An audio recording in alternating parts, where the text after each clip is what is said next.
Welcome to week 2 of Introduction to Graphic Design.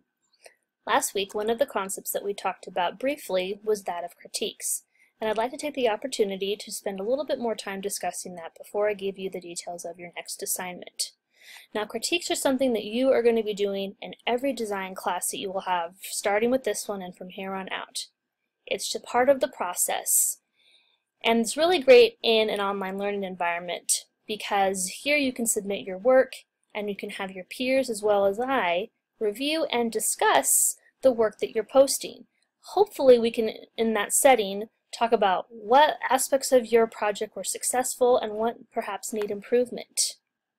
There's a really well-known designer named Milton Glaser, and somebody asked him how he would make an educational environment engaging. And here's what he said. He talked about that one thing he would do would be to create an atmosphere of inquiry where the class is a safe place to fail, the creation of what could be called a community of inquiry where, to some extent, everyone teaches and learns simultaneously, is not easy to achieve but highly desirable. Now, you can see here that I've highlighted a couple of the key concepts. The first one being that an environment such as ours can be a place that is safe to fail, meaning that this is an environment where it's okay to fail. It's okay to make mistakes because we can talk about what we can do better, and that can then improve our work. The second thing is to think of what we are as a community. And we can be, like he says, a community of inquiry where we can explore options and discuss ideas and come up with solutions for the objectives that we set out in the assignments. I hope that you will consider our class as an opportunity to embody what Mr. Glaser talks about here. Now, at BYU Idaho,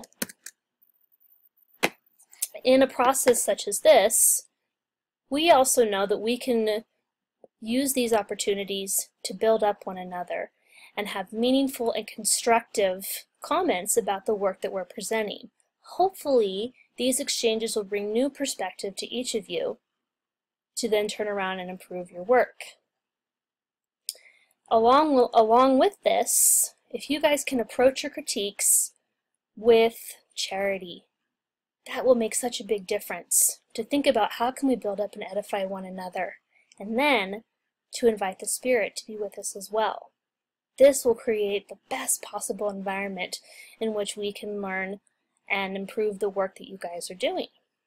Now, this process of critiquing is something, as I mentioned, that you'll be doing in this class and in subsequent classes, but also in your professional work and in those work environments. You're going to be getting comments from coworkers, from art directors, creative directors, even the writers sometimes, and even clients. What's important for you to learn is how to take those critiques and pull out that which is going to be helpful in assisting you to improve the quality of your work and to better meet the objectives that are set out by your creative briefs. Okay, so let's get into your actual assignment now. Being that this is an online class, by its very nature, you're going to be spending a great deal of time on the computer. And certainly as graphic designers, the computer is one of the main tools that we use now. Not the only one, but one of the main ones that we use. And the difficulty that can arise from that is that it's isolating. It can disconnect us from the people and the world around us because we're sitting in front of a computer all day. So it's important for us to remember to step back and to foster those connections and to foster those relationships. One way that we can do this is by getting out and observing the world around us, because that's where design lives. That's where the work that we're doing will go to serve a purpose and to communicate a message. So it's important for us to be versed in what's going on around us. So for this assignment, this is what I want you to do. I want you to put your computers away, and I want you to get a camera or your phone and go out and find design. Good, bad, whatever. Something that speaks to you, that resonates with you. And I want you to photograph it and then come and post it in our online discussion forum for this assignment. And when you do, I want you to talk about why you chose it, for good or for bad, either what's successful about it or what needs to be improved about it.